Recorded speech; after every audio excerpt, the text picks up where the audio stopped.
अस्सलाम वालेकुम। प्रोग्राम 10 में खुश आमदीद। मैं हूं इमरान सुल्तान। तवानाई बहरान पाकिस्तान का एक बहुत बड़ा मसला है और इस मसले से कई और मसाइल जो हैं वो जुड़े हुए हैं। बड़ी मिसमैनेजमेंट है और ओवरऑल हम देखते हैं कि जो एनर्जी क्राइसिस है वो हर चंद सालों बाद जो है पाकिस्तान में खड़ा हो जाता है। और अब तो ऐसा लग रहा है कि आगे कोई राह इस वक्त हमें नज़र नहीं आ रही कि किसी तरीके से ये बहरान कम हो। बात सारी ये है कि जब पाकिस्तान की जो डेफिसिट है, हमारे यहाँ पाकिस्तान में बिजली की पैदावार और उसके कंजम्पशन के हवाले से बिजली के डिमांड और सप्लाई को गैप को देखते हुए जितना वसी गैप था, तो हुकूमत की माजी में जो पॉलिसीज़ रहीं कि किसी तरीके से इस गैप को ब्रिज करने के लिए मुतबादिल ज़राई तवानाई जो है उनके ऊपर आया जाए, उनको फोकस किया जाए। और इसी सिलसिले में पाकिस्तान में सोलर एनर्जी जो है इसके ऊपर बड़ा, या सोलर पावर्ड एनर्जी जो है इसके ऊपर बड़ा काम हुआ। इसको बहुत इंसेंटिवाइज किया गया, इसको बहुत फ़रोग़ देने की कोशिश की गई और माली तौर पे भी बैंकों ने बड़ा अच्छा जो है इसमें पैकेजेस दिए, जिससे पाकिस्तान में जो सोलर एनर्जी है कौम उसकी तरफ आगे बढ़ी। अब एक तो बिजली है नहीं और है तो इंतहाई महंगी, तो ये वो चीज़ है जिसकी वजह से हमने देखा कि सोलराइजेशन का जो प्रोसेस है पाकिस्तान में बहुत तेज़ हुआ। उसमें फिर कुछ सहूलत लोगों को मिली नेट मीटरिंग के हवाले से। और अब जो ये कहा जा रहा था कि आप अपनी बिजली खुद बनाइए, खुद इस्तेमाल कीजिए, जो इजाफी बिजली है वो नेशनल ग्रिड को दे दीजिए और इस तरीके से आप के लिए बिजली जो है वो आपको दस्तयाब भी रहेगी, उससे आप कुछ मुनाफा भी कमा सकेंगे। तो पाकिस्तान में सोलराइजेशन हुई ज़बरदस्त किस्म की और ये कहा जा रहा है कि तकरीबन पिछले कोई 9-10 महीने में 6000 मेगावाट तक के जो सोलर पैनल्स हैं वो पाकिस्तान में इंपोर्ट हुए और अभी जो सोलर पावर एनर्जी हम प्रोड्यूस कर रहे हैं तकरीबन 1500 मेगावाट तक की है। लेकिन अब अचानक ये हुआ कि हुकूमत के तेवर कुछ ख़तरनाक दिखाई दिए और नेट मीटरिंग के ऊपर जो माली इसकी कवानीन है उसकी तब्दीलियों के हवाले से बात की जा रही है, बाईबैक रेट्स के हवाले से उनको कम करने के हवाले से, क्योंकि उसमें भी जो स्टेक होल्डर हैं वो उनको खसारा हो रहा है। और नेमली जो आईपीपीस कही जाती है, जिनको हम स्टैंड अलोन जो बात की जाती है कि जनाब आप अपनी कैपेसिटी पेमेंट दे रही हैं और उनकी वजह से बहुत बड़ा नुकसान हो रहा है ये नेट मीटरिंग के पूरे उसमें। तो हुकूमत कहाँ जा रही है? ओवैस लगारी साहब जो कि पावर मिनिस्टर हैं, उन्होंने बारहा यकीन दहानी कराई कि हुकूमत नेट मीटरिंग ख़त्म नहीं कर रही, लेकिन फिर भी एक सवाल ये निशान है कि अब क्या ग्रॉस मीटरिंग के ऊपर जाया जा रहा है या फिर जो थर्ड रिजीम है जिसे नेट बिलिंग कहा जाता है उसके ऊपर जा रहे हैं। तो आज ज़रा तफसीलन इसके ऊपर हम गुफ्तगू करेंगे। कराची स्टूडियो में हमारे साथ मौजूद हैं सैयद अब कराची स्टूडियो में हमारे साथ मौजूद हैं अबू बकर इस्माइल साहब जो कि एनर्जी एक्सपर्ट हैं और head of energy and sustainability Amreli steel से आपका ताल्लुक़ है, बहुत शुक्रिया। और लाहौर में हमारे साथ मौजूद हैं सैयद फैज़ान अली जो कि एनर्जी एक्सपर्ट हैं, एनर्जी कंसल्टेंट हैं। फैज़ान आपका भी बहुत शुक्रिया। सबसे पहले तो ये बताइए कि जो प्रीएम्बल था मेरा वैस अबू बकर, ये बताइए कि ये सही था बिल्कुल या इसमें कुछ मज़ीद क्लैरिफिकेशन की ज़रूरत है? ओवरऑल तो ठीक है, मतलब ये कि कुछ चीज़ें ऐड हो सकती हैं बट आई थिंक ठीक है। ठीक है, अब आगे बढ़ते हैं। नेट मीटरिंग जो है ये हमें बताइए ये क्या है और इससे नेट मीटरिंग के लिए जो लोग काम कर रहे थे, जिन्होंने शुरू किया, तो उनको फ़ायदा क्या है एज ऑफ नाउ टुडे, और ऐसा क्या फ़ायदा है जिसकी वजह से हुकूमत जो है वो पसपा हो रही है या ये जो डिस्ट्रीब्यूशन कंपनीज है डिस्कोस ये पसपा हो रही हैं? जी, थैंक यू फॉर इनवाइटिंग। अस्सलाम वालेकुम। नेट मीटरिंग पॉलिसी जो है उसको एक्सप्लेन बिल्कुल करते हैं। उससे पहले जस्ट एक चीज़ ऐड करूँगा कि कोई भी पॉलिसी जब इंट्रोड्यूस की जाती है तो इस वजह से की जाती है कि किसी टेक्नोलॉजी को अगर हमें महंगी हो और उसको अडॉप्ट करवाना हो या आम करवाना हो तो हम इंट्रोड्यूस करते हैं। तो नेट मीटरिंग जो है वो 2015 में इंट्रोड्यूस हुई, जिसका main like earlier we had CNG के ऊपर जो ग्रीन एनर्जी क्लीन एनर्जी के ऊपर हम आए थे और धड़ाधड़ सीएनजी किट्स लोगों ने गाड़ियों में लगवाई थी, उसके बाद देखा क्या असर हुआ। Please continue. So basically her policy को टाइमली चेंज भी होना चाहिए, ये तो एक अलग पॉइंट है। बट नेट मीटरिंग में आज क्या हो रहा है, जब आपने इंसेंटिवाइज करना था you back in 2015 this technology is very expensive, so उस टाइम पे आपको ग्रिड से काफ़ी सस्ता यूनिट मिलता था, ऑलमोस्ट 15 रुपये का, और आपको सोलर से काफ़ी एक्सपेंसिव पड़ता था। तो आप लोगों को बैलेंस करने के लिए, अट्रैक्ट करने के लिए आपने नेट मीटरिंग पॉलिसी इंट्रोड्यूस कराई थी। अगर आज मैं आपको एक्सप्लेन करूं कि net metering policy basically work कैसे कर रही है, सो नेट मीटरिंग पॉलिसी के अंदर एग्जांपल कोई भी एक हाउस होल्ड सोलर लगाता है और नेट मीटरिंग पॉलिसी को अडॉप्ट करता है, और एग्जांपल के तौर पे if he generates 100 units a day in the morning, so if day light में, और अगर उनकी अपनी कंजम्पशन जो है वो तकरीबन आप समझेंगे 50 यूनिट्स है, तो वो सबसे पहले तो उसको पहला फायदा ये होगा कि वो ग्रिड से जो आज एवरेज यूनिट आपको 40 रुपीज़ का पड़ता है 3 फेज मीटर पे, आप उसको रिप्लेस कर देते हैं अपने सेल्फ यूनिट जनरेशन से, जो कि तकरीबन 10 रुपए का यूनिट आज है, क्योंकि आज सोलर बहुत सस्ता हो चुका है। 30 रुपए का तो फी यूनिट खड़े खड़े फायदा हो जी तकरीबन। और इसी तरह जो आपके 50 यूनिट सरप्लस थे वो ग्रिड के अंदर चले जाते हैं, वो एक किस्म की आप एज अ यूज़र आप उसको इस तरीके से देखते हैं कि वो एक किस्म के आपने स्टोर कर दिए हैं। जैसे ही रात में दोबारा से ऑफ पीक आता है आफ्टर 10:30 और 11, तो आप दोबारा से जब यूनिट यूज़ करते हैं और से एग्जांपल के आपने 100 जनरेट किए थे, 50 सुबह कंज्यूम किए, 50 ग्रिड को दे दिए थे, अब आपने रात में 40 दोबारा से यूज़ कर लिए, तो वो 40 यूनिट्स आपको फ्री पड़ेंगे, सुबह वालों से बैलेंस हो जाएंगे। सुबह आपने जो 50 दिए उसमें से वो 40, तो तकरीबन 40 रुपए पर यूनिट का यहाँ पे आपको फायदा होगा। अच्छा, ये आप इंपोर्ट करेंगे ना इस वक्त? ग्रिड से इंपोर्ट करेंगे, बैलेंस हो जाएंगे बिल्कुल, इसमें कोई एक्स्ट्रा चार्ज नहीं है।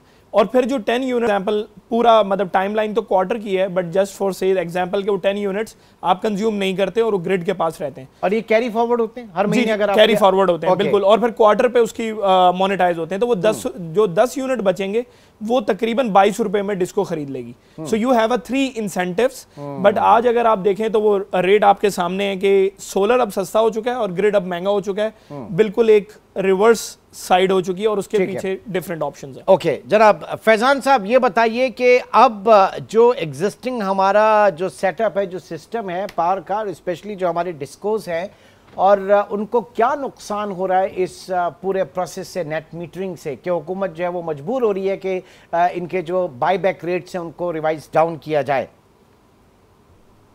जी, सबसे पहले तो मैं शुक्रिया अदा करता हूँ आपने मुझे बुलाया इस टॉपिक पे बात करने के लिए। इस वक्त मैं, चूँकि अबू बकर ने नेट मीटरिंग के हवाले से किया है, तो मैं थोड़ा सा गवर्नमेंट के पॉइंट ऑफ व्यू से बता देता हूँ कि दूसरी पार्टी को इसमें प्रॉब्लम क्या आ रही है। गवर्नमेंट का अगर हम प्रॉब्लम समझें तो गवर्नमेंट के प्रॉब्लम ये है कि उन्होंने एक पावर प्लांट्स लगाए हुए हैं रेजिडेंशियल, कमर्शियल, इंडस्ट्रियल, और जितनी भी डिमांड है उसको पूरा करने के लिए। हुआ ये है कि जो नेट मीटरिंग की जो पॉलिसी जब लॉन्च की है उसकी वजह से residential consumers, commercial consumers and कुछ हद तक इंडस्ट्रियल कंज्यूमर्स जो 1 मेगावाट से बिलो हैं वो सेल्फ जनरेशन मोड में चले गए हैं। सेल्फ जनरेशन मोड में जाने से हुआ ये है कि जो एनर्जी डिमांड है ओवरऑल कंट्री की वो श्रिंक कर गई है। फॉर एग्जांपल मैं आपको बताऊं कि फिस्कल ईयर 22 में ओवरऑल पाकिस्तान की जो एनर्जी डिमांड थी वो अराउंड 154 टेरावाट आवर्स थी। फिस्कल ईयर 23 में ये रिड्यूस होके 138 टेरावाट आवर्स होगी, मतलब 16 terawatt hours of energy units आपके रिड्यूस हो गए हैं। अच्छा, और इस साल ये कह रहे हैं कि इस साल ये फोरकास्ट हो रहा है कि मजीद एनर्जी डिमांड जो है वो श्रिंक हो जाएगी। सर आपकी लास्ट मंथ बहुत सारे फैक्टर्स हैं, लास्ट मंथ 14% डिक्लाइन हुआ है पावर जनरेशन में। जी एग्जैक्टली तो ये पावर जनरेशन में जो डिक्लाइन हुआ है इसमें बहुत सारी वजूहात है। इकोनॉमिक स्लो डाउन भी है, हाई एनर्जी टैरिफ भी है जिसकी वजह से इंडस्ट्री शिफ्ट हो रही है डिफरेंट मीन्स पे, और फिर तीसरे चीज़ पे आ जाते हैं जो कि गवर्नमेंट कह रही है कि इसमें सोलराइजेशन का भी बहुत एक बड़ा रोल है। अच्छा, अब सोलराइजेशन 2-3 किस्म की है। इसमें एक नेट मीटरिंग रिजीम है। नेट मीटरिंग तो आपको चले नज़र आ जाती है क्योंकि आपने डिस्ट्रीब्यूशन कंपनीज के साथ कॉन्ट्रैक्ट करना है। उसके अलावा एक कैप्टिव सोलराइजेशन भी है जो इंडस्ट्रियल सेक्टर में हो रही है, जो कि आपको नज़र ही नहीं आ रही। इंडस्ट्री वाले खुद अपना सोलर लगा रहे हैं और अपनी डिमांड को कट ऑफ कर रहे हैं और वो इस तरीके से डिमांड श्रिंक हो रही है।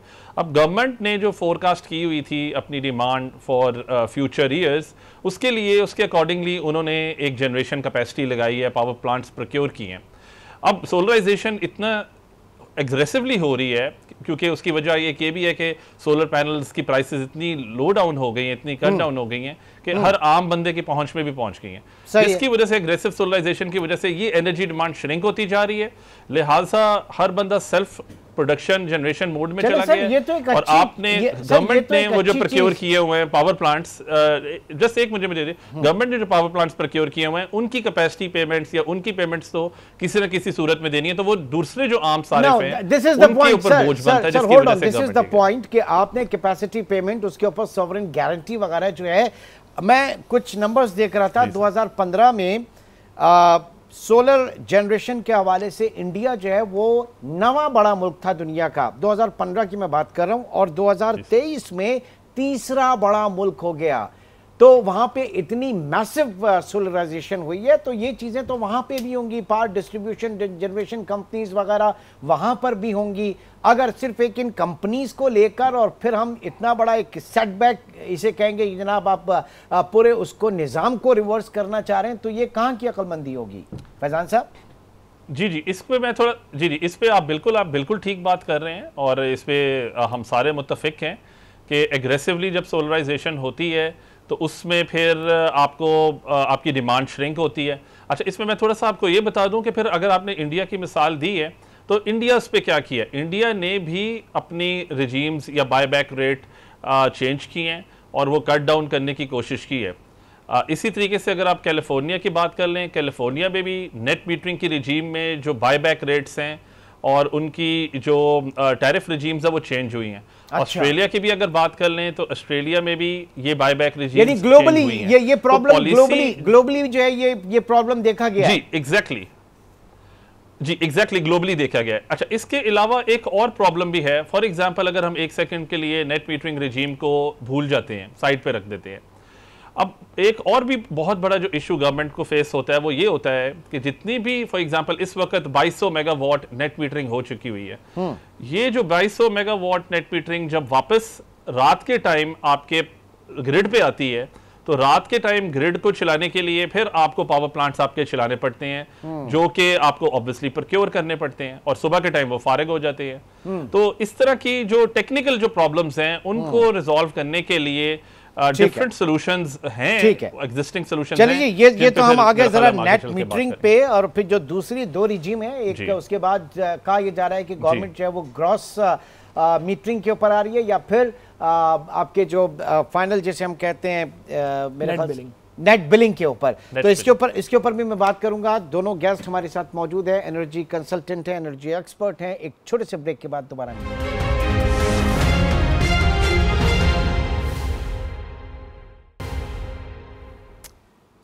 प्रोग्राम में एक बार फिर खुशामदीद कहेंगे जी। अबू बकर, अब ये बताइए कि ग्रॉस मीटरिंग, नेट मीटरिंग तो हमने डिस्कस कर लिया, व्हाट इज ग्रॉस मीटरिंग?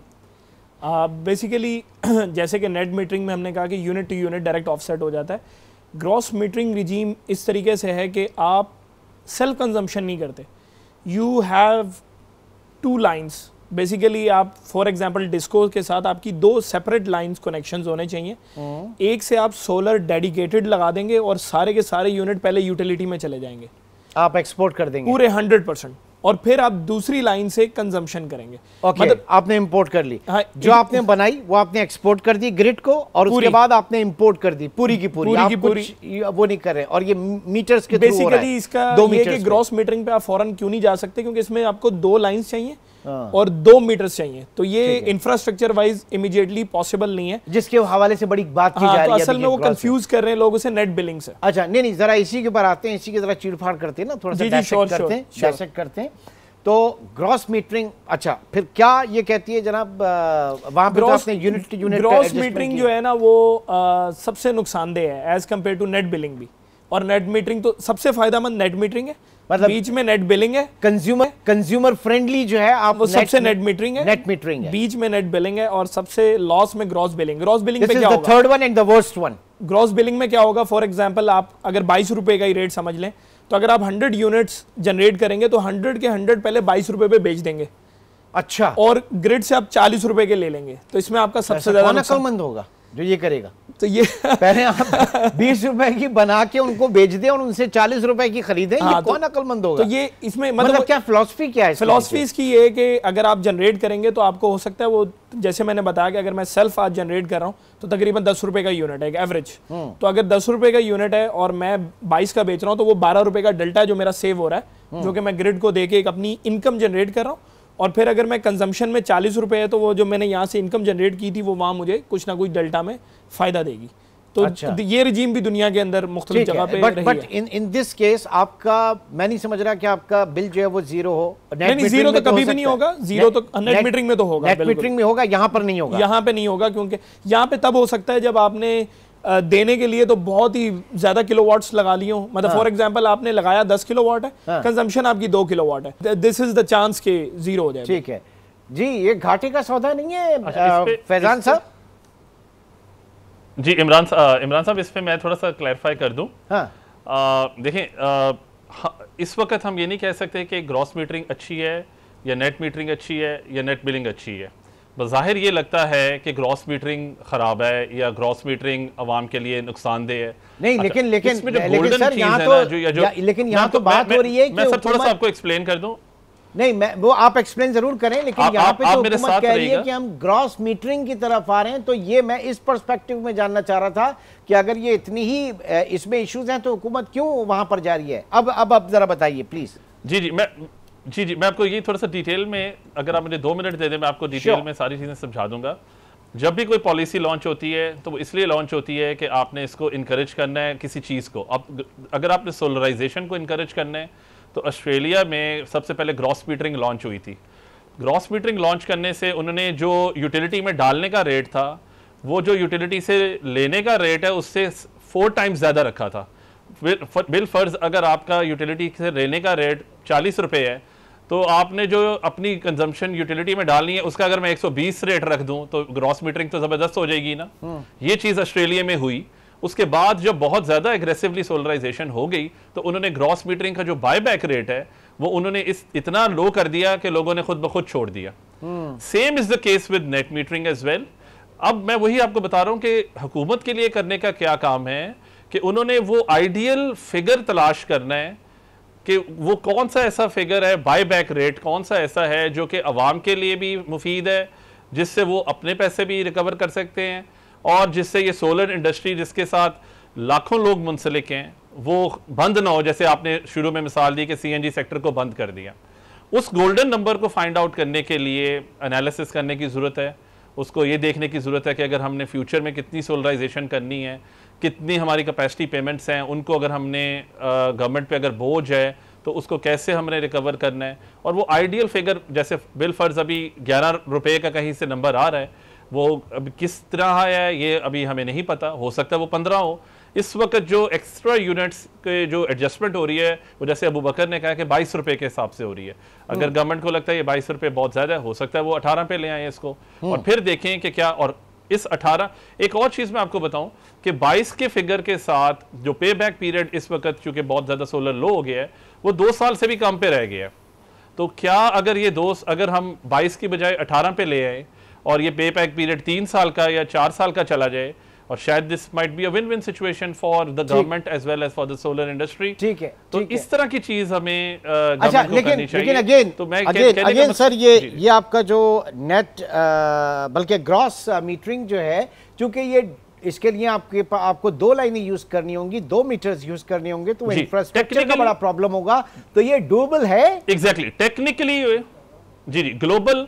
अच्छा ग्लोबल अगर आपके पास ऐसे मीटर्स हैं जो एक ही पे लाइंस पे आपको इंपोर्ट और एक्सपोर्ट आप सीटी मीटर्स लगा के रिकॉर्ड कर सकते हैं, बट अनफॉर्चुनेटली पाकिस्तान के लिए आपको फिर इस वक्त वो एप्लीकेबल नहीं है, आपको एक और मीटर लगाना पड़ेगा। So technically it's not feasible. जहाँ तक गवर्नमेंट का सवाल है तो मुख्तलिफ हलकों में हमें पता लगा है या हमारी बातचीत होती रहती है, वी केम टू नो कि they wanted to implement gross gross billing, जो कि नेट बिलिंग भी कहा जाती है। लेकिन वो अनफॉर्चुनेटली मिस्टेकनली शायद ग्रॉस मीटरिंग की तरफ चले गए हैं या ग्रॉस मीटरिंग कहा गया है, लेकिन एक्चुअली नेट बिलिंग इंप्लीमेंट होना चाहिए। तो आपको क्या है, जरा ये भी मैं जानना चाहूंगा, आप बताएंगे या आप मेरे ख्याल से जरा बताइएगा व्हाट इज एग्जैक्टली इज ये आपका जो net billing.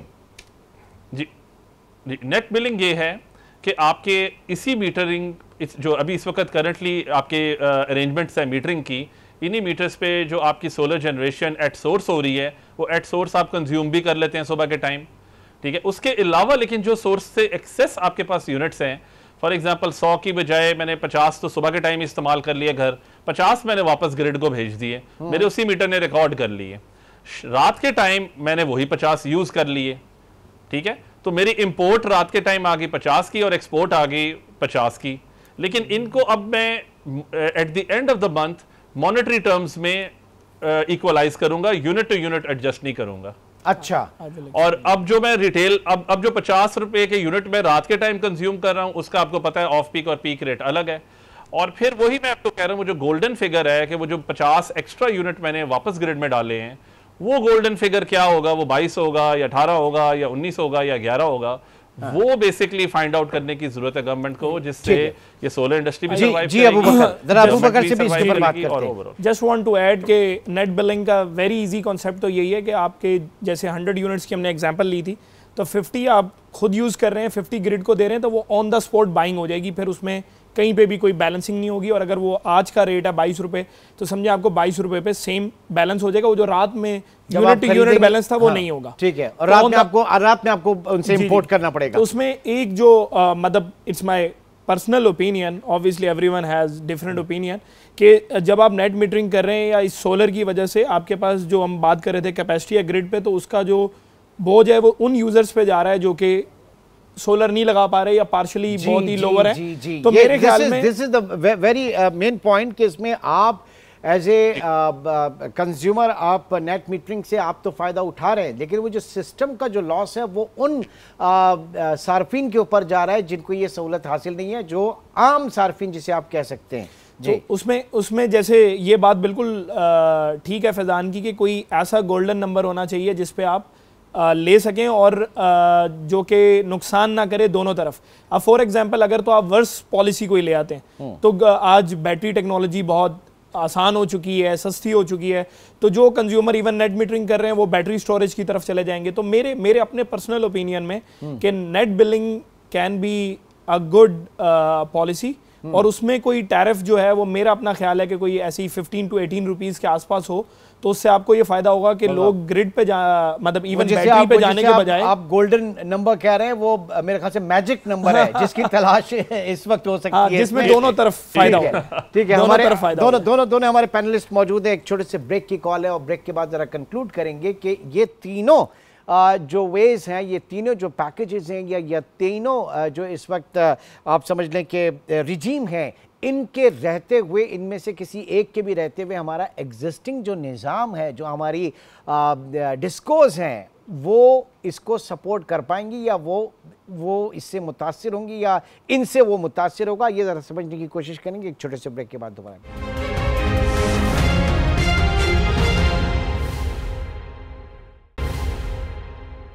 Welcome back. Lahore का रुख करेंगे, सैयद फैज़ान अली साहब हमारे साथ मौजूद हैं। फैज़ान, ब्रेक पे जाने से पहले भी सवाल मैंने यही रखा था कि जनाब, चाहे आपका नेट मीटरिंग हो, ग्रॉस मीटरिंग हो या नेट बिलिंग हो, हमारा जो एग्जिस्टिंग सेटअप है, सिस्टम है, ये इसको चलने देगा? ये जो आज इतना बड़ा इशू खड़ा हो रहा है हमारी डिस्कोर्स के हवाले से, क्या ये आगे नहीं होगा और अदर मोड्स के अंदर?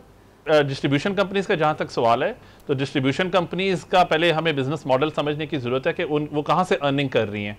जो भी एनर्जी वो सप्लाई कर रही हैं, हर यूनिट के अगेंस्ट उनको कुछ डिस्ट्रीब्यूशन मार्जिन मिलता है, जिससे वो अपने ग्रिड की देखभाल करते हैं, या आप कह लें कि ग्रिड को मेंटेन करते हैं सप्लाई के लिए। अब जब ये डिस्ट्रीब्यूशन कंपनीज से जो एनर्जी श्रिंक होती जा रही है और सेल्फ कंजम्पशन मोड में जाती जा रही है, तो डिस्ट्रीब्यूशन कंपनीज का ये कहना है कि चूंकि सेल्फ जनरेशन हो रही है तो उतनी ही एनर्जी कम सप्लाई हो रही है हमारे ग्रिड के थ्रू, और लोग खुद अपनी जनरेशन कर रहे हैं, जिसकी वजह से हमारा रेवेन्यू श्रिंक होता जा रहा है। और जैसे अबू बकर ने ब्रेक में जाने से पहले कहा कि इसी रेवेन्यू श्रिंक होने की वजह से जो एक्स्ट्रा बोझ है वो फिर उन सारिफ पे पड़ जाता है जो कि अभी भी ग्रिड पे मौजूद हैं। तो लिहाजा इस एक विन विन सिचुएशन निकालनी पड़ेगी, वरना जो ओवरऑल हमारा पावर सेक्टर का निज़ाम है, जो हम जिस फाइनेंशियल क्राइसिस में है, उसका ओवरऑल जो मुल्की फाइनेंशियल क्राइसिस, उसका बहुत बड़ा एक पावर सेक्टर भी कंट्रीब्यूटर है। ये मजीद ऐसा ना हो कि मजीद कंट्रीब्यूट करे और हमारा मुल्क अल्लाह ना करे कि बिल्कुल और मसाइल से दो चार हो जाए। यानी सर्कुलर डेट जो जितना एक पाकिस्तान के ऊपर, मईशत के ऊपर सर्कुलर डेट, जिसमें पावर सेक्टर का भी शामिल कर लें, तो एक बहुत बड़ा पोर्शन है। नाउ अबू बकर, अब ये बताइए कि जनाब, दुनिया किस तरह से इसमें आगे बढ़ गए। और ज़रा इसको भी ध्यान में रखिएगा कि अब क्लाइमेट चेंज और क्लाइमेट चेंज के इसको सामने देखते हुए हम इस सोलराइजेशन के हवाले से, और या आप विंड को भी इसमें शामिल कर लें, आप जो अल्टरनेट एनर्जी सोर्सेज हैं उसका क्या फ्यूचर देख रहे हैं?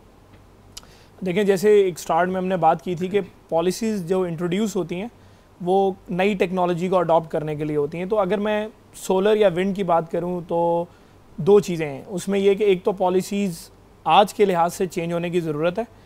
अब एक टेक्नोलॉजिकल चैलेंज है रिन्यूएबल्स के साथ, जो कि विंड एंड सोलर में, कि दीज आर इंटरमिटेंट सोर्सेज, कि इनका इनपुट आपके कंट्रोल में नहीं है। नेचुरली विंड एंड सोलर चीज़ें मतलब इनपुट होगा तो ये बिजली प्रोड्यूस करेंगी। तो इसके लिए जो पूरी दुनिया में इसको कैसे पेनिट्रेशन इसकी इंक्रीज़ की जा रही है, उसके अंदर बेस्ट टेक्नोलॉजी लेके आई जा रही है। बेस्ट मीन्स बैटरी स्टोरेज, बड़े लेवल्स पे, ग्रिड लेवल्स पे इसको बड़े लेवल्स पे बैटरीज को इंट्रोड्यूस करके पूरे नेटवर्क को जो है वो बैलेंस करने के लिए, मतलब उसकी डिफरेंट टेक्निकलिटीज़ है, उसमें मैं नहीं पढ़ूंगा। बट ये कि क्योंकि सोलर और विंड खुद बहुत सस्ते हो गए तो इसको यूज़ किया जा रहा है बैटरी के साथ कॉम्प्लीमेंट करके, कि जैसे शाम है या जिस टाइम ये अवेलेबल नहीं है उस टाइम के अंदर वहाँ से एनर्जी एक्सट्रैक्ट की जाए, और फिर बाकी जो दूसरी रिसोर्सेज है उनके साथ, जो चाहे डैम है या आपके पास गैस जनरेशन है या कोई और ऐसी रिसोर्सेज है, उनके साथ बैलेंस किया जाए। तो मेरा ख्याल है इस टाइम जो पाकिस्तान को चाहिए वो ये कि आपको कुछ नई पॉलिसीज़ इंट्रोड्यूस करनी पड़ेंगी, जिसमें से आपको बैटरी को मैं समझता हूँ ग्रिड लेवल पे इंट्रोड्यूस करना पड़ेगा ताकि पूरा सिस्टम एक बेहतर हो सके। और जो फैज़ान की बात को थोड़ा सा कॉम्प्लीमेंट के, जो एक डिस्कशन ये कि आप अगर डिस्ट्रीब्यूशन को यूज़ कर रहे हैं, एक तो ऑप्शन वो है कि आप कट ऑफ कर दें, आप बोलें यार यूटिलिटी में यूज़ नहीं कर रहा, मेरी अपनी बैटरी, अपना सोलर है, मेरी मर्जी। अगर आप उसको यूज़ कर रहे हैं तो उस यूजेज के आपको कुछ पैसे तो उसको बैकअप के देने पड़ेंगे। तो उसमें एक ऑप्शन जो बैक पे कंसिडरेशन में है वो ये कि या तो इस पर कोई फिक्स चार्जेस इंट्रोड्यूस किए जाएं, जो कि इंडस्ट्री में होते हैं, कि अगर आप ग्रिड को यूज़ कर रहे हैं बैकअप पे, तो या तो उसमें कोई फिक्स चार्जेस आप पे करें ताकि डिस्ट्रीब्यूशन कंपनीज थोड़ी सी स्टेबल हो सके। ठीक है।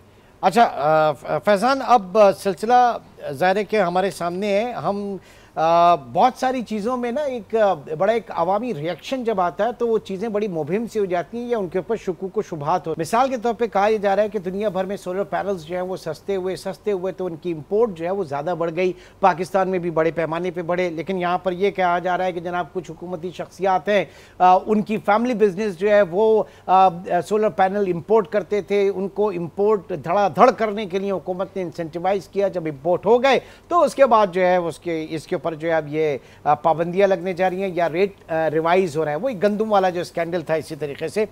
तो ये जो पॉलिसीज हैं इसके ऊपर आप क्या व्यू रखते हैं? पहले तो बताइए कि इंटरनेशनली क्यों सस्ते हुए हैं सोलर पैनल्स? जी देखें, मैं आपको थोड़ा सा जो हुकूमती शख्सियात का है उससे तो मैं एग्जैक्टली मैं उस पर आपसे जवाब नहीं चाह रहा, मैं सिर्फ ये कह रहा हूं कि परसेप्शन फिर वैसा बनता है ना। जी नहीं, मैं आपको ग्राउंड रियलिटी बता देता हूं कि पाकिस्तान में क्यों सोलर पैनल सस्ता हुआ है, और मैं आपको ये भी बता दूं कि इस वक्त पाकिस्तान में चाइना से भी सस्ता मिल रहा है। तो उसकी क्या वजह है? एक तो वजह ये है, हाँ उसकी वजह ये है कि चूंकि सोलर का एक बहुत अच्छा बिजनेस था, ग्लोबली तो वैसे ही कीमतें कम हुई थी, और फिर हमारे हायर एनर्जी टैरिफ होने की वजह से अवाम ने इसका सोलर की तरफ बेतहाशा रुख किया, और बहुत एक सक्सेसफुल प्रोजेक्ट मॉडल है जिसमें आपको 2 साल के अंदर अंदर पे बैक में मिल जाता है। तो एक ऑब्वियस सी सेंस बनती है 3 फेज कंज्यूमर की, इवन सिंगल कमर्शियली वायबल है कि वो इसकी तरफ शिफ्ट हो, कमर्शियली वायबल है। अच्छा, हुआ ये कि फिर जो नॉन कमर्शियली, जो नॉन वायबल बिजनेसेस थे, जैसे आपको पता है रियल एस्टेट में थोड़ा सा इस वक्त डाउनफॉल आया हुआ है, और बहुत सारी चीज़ों में थोड़ा सा इकोनॉमिक सेक्टर में डाउनफॉल, वो उधर के जो रियल एस्टेट सेक्टर के लोग हैं या जो इवन टाइल्स बनाने वाले हैं या जो मोटरसाइकिल के स्पेयर पार्ट्स बनाने वाले हैं, उन्होंने कहा कि हम कंटेनर्स मंगवा लेते हैं। कुछ हमारी इंपोर्ट पॉलिसी जो है वो भी यहाँ पे पैसा लगाने लगे, फिर रेंट सीकर्स जो है वो भी पैसा लगाने लगे। एग्जैक्टली, बिल्कुल। जी जी। तो हुआ ये कि 50-50, 60-60, 100-100 कंटेनर्स आने लग गए। अब आपको पता है जो लॉन्ग टर्म प्लेयर्स इस मार्केट में हैं, उनके बिजनेस एस्टेब्लिश हैं, वो तो आराम से, उनको पता है कि उनके बिजनेस एस्टेब्लिश हैं। लेकिन जो इन्वेस्टर हजरात हैं, वो आपको पता है कि वो एक मार्केट से दूसरे मार्केट में पैसा लेकर जाते हैं, दूसरे से तीसरे में लेकर जाते हैं। जब पैसा रिकवर नहीं होता तो वो फिर अपनी पैसा लिक्विडेट कराने के लिए वो उसको 2-4 पे कम पे भी बेच देते हैं। तो इस वक्त सोलर मार्केट ग्लोबल जो मैं पूछ रहा था, ग्लोबली आपके पास, जस्ट मैं कुछ थोड़े से फैज़ान के बाद में ऐड करूंगा कि आपके पास यूएस के अंदर जो है वो इन्फ्लेशन रिडक्शन एक्ट इंट्रोड्यूस हुआ। यूएस ने जो है वो इंटरनली काफ़ी इंसेंटिवाइज किया कि इंडस्ट्रीज जो है ना बहुत से प्रोडक्ट लोकल बनाएं, और वो अभी आपने रिसेंटली भी देखा है कि वो कई चीज़ों के अंदर चाइना को ब्लॉक कर रहा है और ड्यूटीज़ बहुत लगा रहा है। तो वहाँ पे जो चाइना की इटसेल्फ जो प्रोडक्शन कैपेसिटी है वो बहुत ज़्यादा है। तो ये भी एक पुश हुआ है कि जो आपके पास बहुत ज़्यादा प्रोडक्शन कैपेसिटी थी, जो आपने मुख्तलिफ टारगेट मार्केट में जाके सेल ऑफ करनी थी, वो आप नहीं कर पाए, तो वो आपने मतलब पाकिस्तान के अलावा भी है, पाकिस्तान में आ गया ना वहाँ पे। बिल्कुल, तो पाकिस्तान में आपने उसको सस्ते रेट्स पे भी डंप किया, तो ये भी एक काफ़ी मेजर इम्पैक्ट है नीचे आने का प्राइसेस के। ठीक है, अब फ्यूचर क्या देख रहे हैं? और पैनल्स में टेक्नोलॉजी चेंजेस की वजह से भी बहुत रैपिडली आ रही है, जबकि आप इन्वर्टर में देखें कि उस तरीके से टेक्नोलॉजिकल चेंजेस नहीं आ रही, उनकी प्राइसेस वहीं खड़ी हैं, जबकि पैनल्स मुख्तलिफ किस्म के हैं, मोनो हैं, बाईफेशियल हैं, उनके अलग अलग रेट्स हैं। तो इस वजह से भी बैटरीज वहीं पर है, बैटरीज की प्राइसेस वहीं पे हैं, उसमें कोई लिथियम आयन की गिरी है। जी, बैटरीज की ग्लोबली डिक्रीज जरूर हुई है, लेकिन अभी फिर भी थोड़ी सी वायबिलिटी नहीं है। लेकिन वही बात है कि अगर हुकूमत कोई टैक्स लगाती है पैनल्स पे या और ये जो बायबैक रेट पे, तो इट कुड हैपन कि आपका बैटरी जो है वो और वायबल हो सकती है और आवाम बिल्कुल ही ग्रिड से डिफेक्ट कर दें और वो कहें कि हम अपना ऑफ ग्रिड चले जाते हैं बैटरी लगा। यानी इस वक्त पावर डिवीजन के लिए बहुत बड़ा चैलेंज है इस वक्त एक ऐसी जो एक पॉलिसी बनाना, और बिलखुसूस जिस मैजिक नंबर की हम बात कर रहे हैं अबू बकर, बिल्कुल लास्ट मिनट है, मैं चाहूंगा कि आप सम अप करें अपनी थॉट्स इसी पे। इसमें बस पॉइंट एक ये है कि चाहे वो आम कंज्यूमर है या नेट मीटरिंग कंज्यूमर है या पावर डिवीजन है, हमें सबको जो है ना अपने इंडिविजुअलिज्म से निकल के एक ओवरऑल सोच में ये देखना चाहिए कि वाकई अगर किसी पॉलिसी के चेंज होना फ़ायदेमंद है पूरे पाकिस्तान के लिए तो वो होनी चाहिए, और दोनों पार्टी किसी को भी मतलब एक्सट्रीम की तरफ नहीं जाना चाहिए, बल्कि एक मिडल और एक टेक्निकल एनालिसिस के बाद उसका सोल्यूशन निकालना चाहिए कि पाकिस्तान आगे कैसे बढ़ेगा, किस तरह पाकिस्तान की प्रोग्रेस है, किस तरह पाकिस्तान की जो प्रॉस्पेरिटी है वो आगे बढ़ेगी। यही हमारी जो है एक पॉलिसी होनी चाहिए, चाहे वो सोलर के हवाले से हो या किसी भी पॉलिसी की अगर हम बात करें। बहुत बहुत शुक्रिया सैयद फैज़ान अली, एनर्जी एक्सपर्ट लाहौर से हमारे साथ मौजूद थे, और अबू बकर इस्माइल, एनर्जी एक्सपर्ट कराची से हमारे साथ मौजूद थे। आज के प्रोग्राम में इतना ही, इंशाअल्लाह आपसे कल मुलाकात होगी। अपना बहुत ख्याल रखिएगा। अल्लाह।